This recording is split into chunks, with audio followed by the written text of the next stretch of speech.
Sir के आने का वक्त हो गया। मैं एक काम करती हूँ, दादी माँ बाहर आई उसके पहले मैं खुद ही बाहर चले जाती हूँ। कुछ वक्त उनके साथ बिता सकती हूँ। अगर दादी माँ आ गई तो 30 मिनट से 1 मिनट भी ज्यादा मुझे उनके साथ नहीं रहने देगी।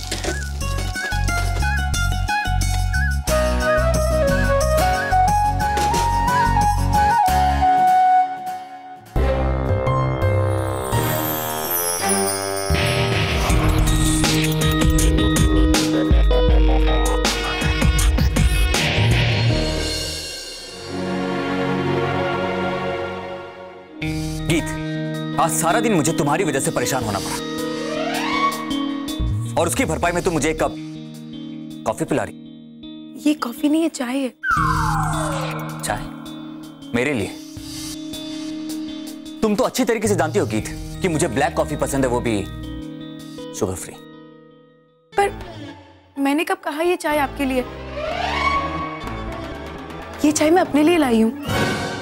गीत, तुमने तो मेरे बारे में सोचना ही छोड़ दिया। आज जो मुझे तुम्हारी वजह से परेशानी उठानी पड़ी है उसके लिए तुम्हें मुझसे माफी मांगनी चाहिए थी, मगर नहीं, तुम तो उल्टा मुझे तेवर दिखा रही हो। और हाँ, आज जो पूरा दिन ऑफिस में बैठकर मैं तुम्हारी... ये बढ़िया। अगर मैं ऑफिस आऊं या ना आऊं, मगर अगर आपको कोई परेशानी हो रही है जिसके बारे में मुझे नहीं पता, फिर भी जिम्मेदार मुझे ही ठहराया जाता है।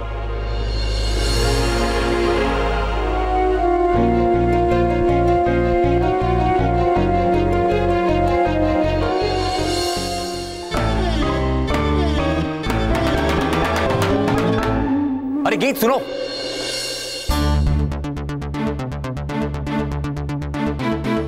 गीत, गीत। जी ठीक है, बिल्कुल वैसे ही चाहिए।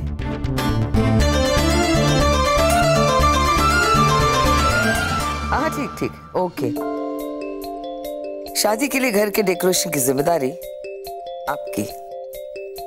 Okay, alright, that sounds wonderful. Okay जी।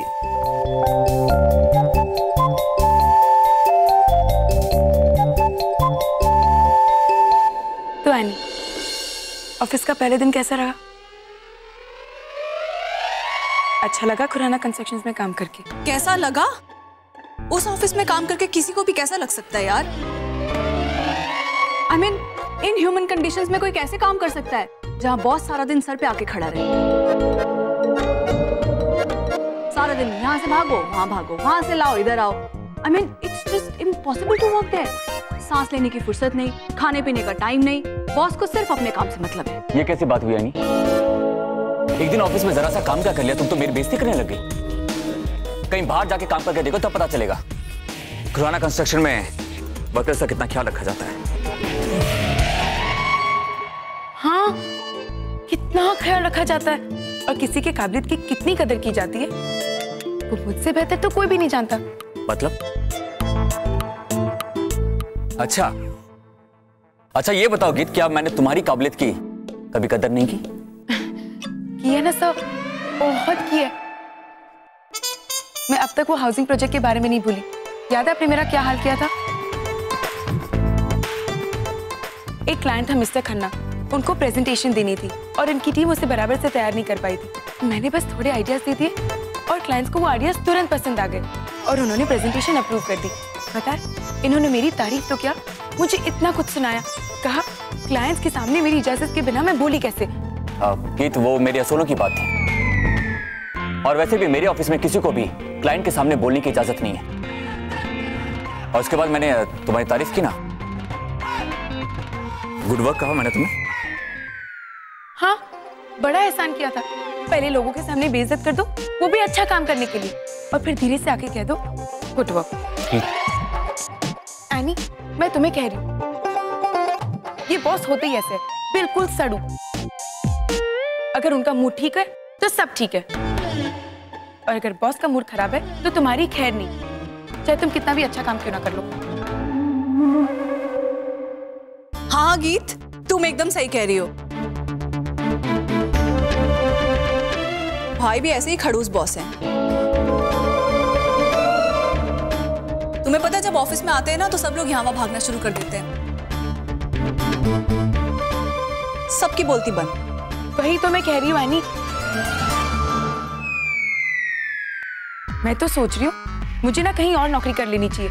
इतना एक्सपीरियंस तो है मुझे कि मुझे कहीं और नौकरी मिल जाएगी जहाँ मेरे काम की कदर हो और जहाँ मेरा बॉस मुझ पे बात बात पर गुस्सा ना हो। जैसे इंडियन पेंट्स, है ना? हाँ, मगर हमेशा वो डर रहेगा कि वो कंपनी कोई और ना खरीद ले। अब गीत, वो कंपनी मैंने तुम्हारी वजह से नहीं खरीदी थी, समझे तुम? दादी माँ आप ही कहिए, मैं कुछ गलत कह रही हूँ क्या?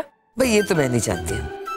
मैं तो सिर्फ इतना जानती हूँ कि आपके आधे घंटे में से 10 मिनट तो खत्म हो चुके हैं। जिसका मतलब है कि आपके पास आज सिर्फ 20 मिनट और बचे हैं साथ में बिताने के लिए।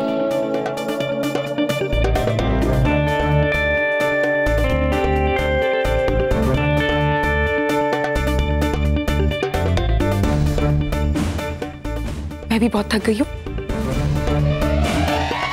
मैं अपने कमरे में जाके आराम करती हूँ।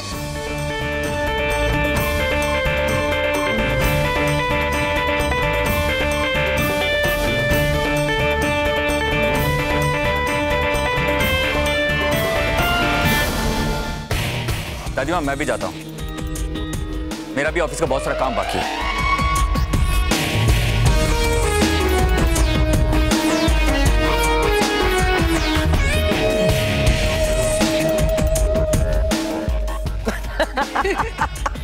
अब आएगा मजा, है ना? मैंने तो बोला ही था दादी। आप हमें ये बताइए कि आपने ऐसा क्यों किया? ओह माय गॉड, आता ही झगड़ा। कुछ और बात कर लीजिए, यही पूछ लीजिए कि ये ऑफिस किसका है। हमने पता लगा लिया है, ये ऑफिस आपका है और आप इस कंपनी के एमडी हैं। कोई और वक्त होता तो हम आपसे जरूर पूछते कि आपने इतना सारा काम इतनी जल्दी कैसे कर लिया, लेकिन इस वक्त ये सारी बातें बेबुनियाद हैं। आप हमें ये बताइए कि आपने हमारे 25% शेयर्स मानवीर जी को कैसे दे दिए? आपकी यही प्रॉब्लम है नयनतारा, आपको गुस्सा बहुत जल्दी आता है। इसी वजह से आपको कुछ भी बताने से डर लगता है कि कहीं एक्साइटमेंट में आके आप कुछ गलत ना कर बैठे। ये हमारे सवाल का जवाब नहीं है अर्जुन। नयनतारा, मैंने जो कुछ भी किया आपकी खुशी के लिए किया है। लड़ाई झगड़े से कभी कुछ हासिल नहीं होता, इसलिए मैंने इस झगड़े को खत्म कर दिया। दुनिया की कोई भी शेयर्स, कोई भी दौलत मेरे लिए आपकी खुशी से बढ़कर नहीं है। मैं चाहता हूं कि आप भी सुकून भरी जिंदगी जिएं, लेकिन इसके लिए पुरानी बातों को भुलाना जरूरी है। ये नामुमकिन है अर्जुन, हम पुरानी बातों को कभी नहीं भुला सकते और हम मानवीर जी को कभी भी माफ नहीं कर सकते।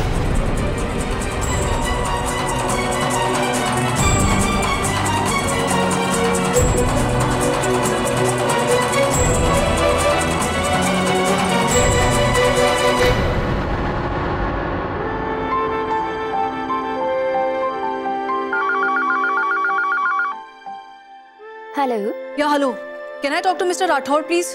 सॉरी मैम, मिस्टर राठौड़ इस वक्त अपने कैबिन में नहीं है, आप थोड़ी देर बाद ट्राई कर सकती हैं। मैं आपको सुबह से 5 बार फोन कर चुकी हूँ, आप हर बार मुझे यही जवाब देते हैं। I mean, आप लोगों के पास अगर टाइम नहीं है मेरा काम करने के लिए तो आप मुझे साफ साफ क्यों नहीं बता देते? एटलीस्ट आपने मेरे मैसेजेस मिस्टर राठौड़ तक पहुँचाया या नहीं? मैम मैंने आपके सारे मैसेजेस सर को फॉरवर्ड कर दिए थे, लेकिन वो अपनी कैबिन में ही नहीं आ रहे हैं, तो मैं क्या कर सकती हूँ मैम? वो सर अन्वेषा खुराना का फिर से कॉल आया था। जैसा आपने कहा था मैंने वैसा ही कहा सर कि आप ऑफिस में नहीं हैं, लेकिन वो बहुत गुस्सा हो गई।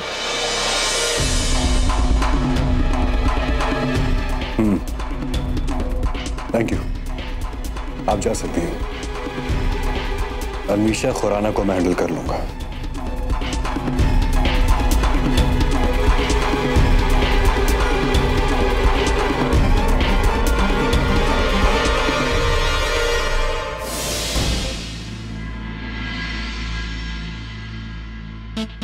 एनी बेटे, आप अपना खून क्यों जला रही हैं? ठीक है, मान की शादी का कॉन्ट्रैक्ट हमने इस इवेंट एजेंसी को दिया है, लेकिन उनके एमडी के पास टाइम ही नहीं आपसे बात करने के लिए। आप किसी और को ढूंढ लीजिए। नहीं दादी, ये लोग दिल्ली के बेस्ट वेडिंग प्लानर्स हैं। मुझे अपने भाई की शादी में सब कुछ बेस्ट चाहिए। ठीक है, तो आप बैठिए, इंतजार करिए उनके एमडी के फ्री होने का। नहीं दादी, अब मैं और इंतजार नहीं कर सकती। अब आप देखिए मैं क्या करती हूँ। तो बता, मुझे तेवर दिखाए, जैसे मुझे तो उनसे मिलने का मन ही नहीं कर रहा। वही तड़प रहे मुझे देखने के लिए। मैं तो यहाँ मजे कर रही हूँ, जैसे मेरा तो कोई दिल ही नहीं है।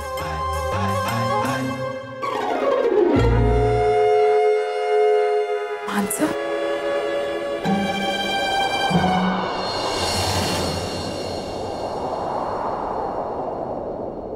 चुपचाप खड़ी क्यों अंदर? कुछ बोलो तो सही। जब तक वो मुझसे बात नहीं करते, मैं भी उनसे बात नहीं करूंगी।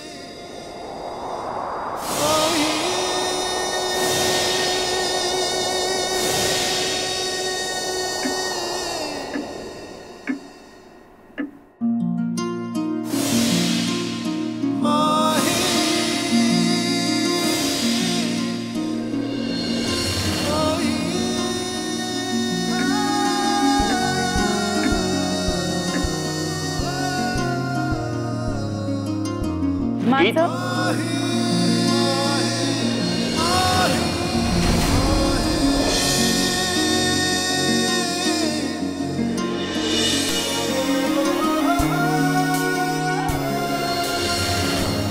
ये क्या है गीत? तुम हर वक्त मुझसे झगड़ा क्यों करती रहती हो? मैं आपसे झगड़ा कर रही हूँ? कभी तो आपकी गलती मान लीजिए। सुबह से जलीकुटी मुझे सुना रहे आप। अगर मैं तुम्हें जलीकटी सुना रहा हूं तो इसकी वजह है गीत। मैं सुबह से इंतजार कर रहा हूं कि कब ऑफिस से मैं फ्री होऊंगा और मैं कब तुमसे मिलूंगा। हाँ, इंतजार तो आप ही कर रहे थे। मैं तो छत पे खड़ी होकर पतंग उड़ा रही थी। सुबह से आपका इंतजार कर रही हूँ कि कब आप घर लौटेंगे और कब मैं आपके साथ वो आधा घंटा बिताऊंगी। मगर नहीं, आपको उससे क्या मतलब? आपको तो आपका गुस्सा पे आ रहा है ना? नहीं गीत, अगर मुझे गुस्सा आ रहा है ना तो वो गुस्सा तुम मुझे दिला रही हो और ऊपर से मुझे कह रही हो कि मेरी गलती है। नहीं नहीं नहीं, आप तो कभी कुछ गलत कर ही नहीं सकते। गलत तो सिर्फ मैं हूँ, छोटे शहर की हूँ ना मैं, इसलिए। देखा, तुम बात को कहां से कहां लेके जा रही हो। अब इसमें छोटे बड़े शहर का क्या लेने देना है? बिल्कुल है। हम छोटे शहर वाले ना हमारे दिल की बात सीधी सीधी बता देते, आपकी तरह पहेलियां नहीं बुझाते। हाँ, वही सुबह से मैं देख रहा हूँ, बगैर मेरे बारे में सोचे तुमने मेरे सारे ऑप्शन पे। टाइम खत्म। 10 मिनट नीचे और 20 मिनट यहाँ। चलिए मान, बाकी का झगड़ा आप कल कर सकते हैं। गीत के मैके में आप अभी और नहीं रह सकते।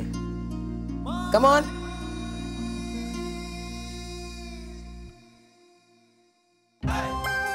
बहुत अच्छा हुआ, बहुत अच्छा हुआ।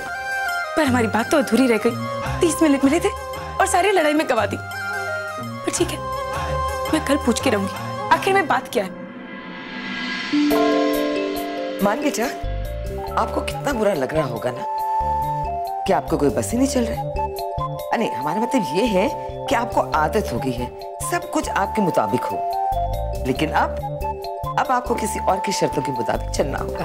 दादी माँ, आपको ये किसने कह दिया कि हर वक्त सब कुछ मेरे मुताबिक होता रहा है? नहीं, वो कब मेरी बात मानती है? पहले तो सिर्फ वो एक थी, अब तो दूसरी गीत भी आ गई। मेरी हर बात को ना करना उसका सबसे पहला शौक है। अगर उसको कहो कि डिनर के लिए बाहर जाना है तो ना, घर पे रुकना है तो ना, हर चीज में ना और ना। दादी माँ, उन दोनों के साथ साथ तीसरी आप भी मिल गई। हम? बिल्कुल दादी माँ, बताइए ये 30 मिनट वाली शर्त का मतलब क्या है? मुझे तो लगता है दादी माँ कि आप तीनों मेरे खिलाफ हो गई हैं। हमें तो ऐसा लगता है बेटा कि गीत को आपके डिनर का आइडिया पसंद नहीं आया, इसीलिए आप इतने अपसेट हैं। दादी माँ, डिनर के लिए तो उसने सबसे पहले मना कर दिया था और हाँ, मेरे सारे ऑप्शंस उसने रिजेक्ट कर दिए। हाँ, लेकिन आपके ऑप्शंस थे ही इतने बेकार।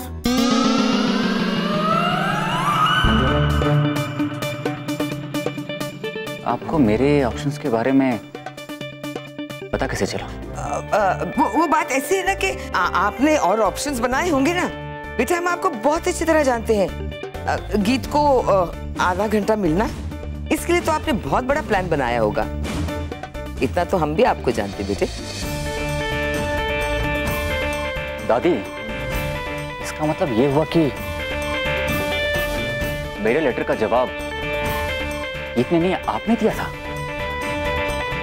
और आप ही ने मेरे सारे ऑप्शंस का रिजेक्ट किए, है ना? क्या फर्क पड़ता है बेटा, गीत भी वही जवाब देती। आपके ऑप्शंस थे ही इतने बोरिंग। नहीं दादी माँ, ये तो बेईमानी हुई ना। आप भी एनी के साथ मिलकर मेरी टांग खींच रहे हैं। इसे बेईमानी नहीं कहते, इसे शरारत कहते हैं। शादी के घर में अगर कोई शरारत ना हो तो शादी का मजा ही क्या है? अगर गीत का परिवार यहाँ होता तो वो अपने होने वाले दामाद से थोड़ी सी मस्ती मजाक तो कर ही लेते ना। आप ऐसा सोचिए कि हम गीत का परिवार हैं। दादी माँ, अब आप चाहे जितना मर्जी मजाक कर लें, मैं आपकी ये 30 मिनट वाली शर्त बिल्कुल नहीं मानने वाला। हाँ, जैसे पहले आपने बड़े कायदे से मान ली थी। ठीक है, आप हमारी शर्त माने या ना माने, लेकिन गीत की शर्त तो आपको माननी पड़ेगी। रात को आप उनके मायके नहीं जा सकते।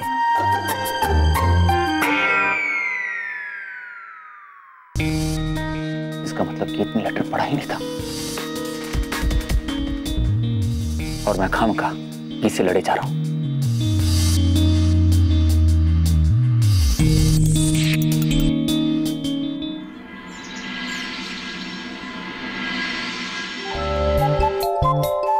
दादी, हम सूट की शॉपिंग कहाँ से करेंगे?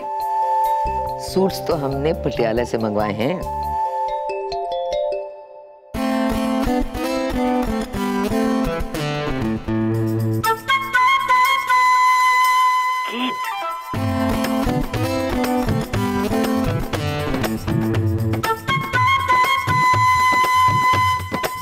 लगता है रात की लड़ाई से मन नहीं भरा, जो सुबह भी इशारों में बुला रहे हैं।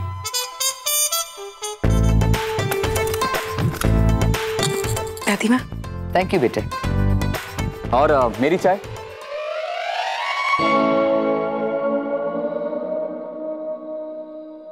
चाय?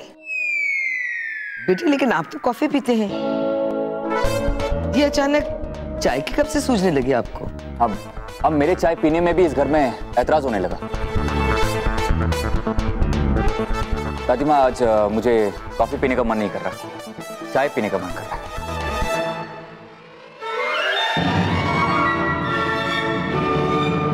दादी, ये भाई पहले तो ऐसा नाटक नहीं करते थे, क्या हो गया इनको? हमें लगता है ये इश्क खुमार का असर है। दादी, एक मिनट, आपने एनी से क्या कहा? नहीं, हम तो वैसे हम इनको कह रहे थे कि चाय का इंतजाम करें। बेटा, जरा मान को चाय दे दे। जी दादी माँ।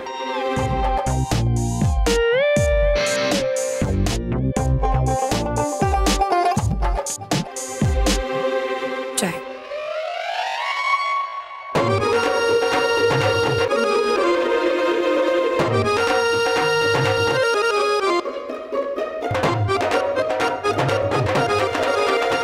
ये हम क्या कर रहे हैं? मैं तुम्हें कब से बुला रहा हूँ, तुम मेरी बात क्यों नहीं सुन रहे हो? मैं आपकी तरफ फिजूल का गुस्सा नहीं करती, काम करती हूँ। अब बताइए, चाय के बाद और क्या फरमाइश है आपकी? एक दिन तुमसे चाय क्या मांग ली, तुम मुझे ताना ही मारने लगे। अब तो मुझे पूरा यकीन हो गया है कि शादी के बाद तो मुझे खाना भी खुद ही बनाना पड़ेगा। हाँ, अगर गुस्सा तिलक की तरह माथे पे सजा रहेगा तो ऐसा ही होगा। अब बताइए क्या काम है, वरना दादी माँ देख ले।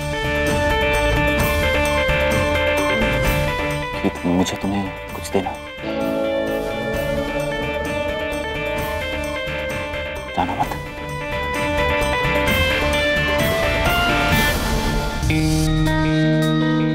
तुम्हारे लिए। ये क्या है? खुद खोल के देख लो। अब बताओ, वरना मैं जा रही हूँ। फिर सारी क्यों दे रही हो? गीत, गिफ्ट है तुम्हारे लिए, मोबाइल फोन है। सॉरी सर, शादी से पहले मैं आपसे कोई गिफ्ट नहीं ले सकती।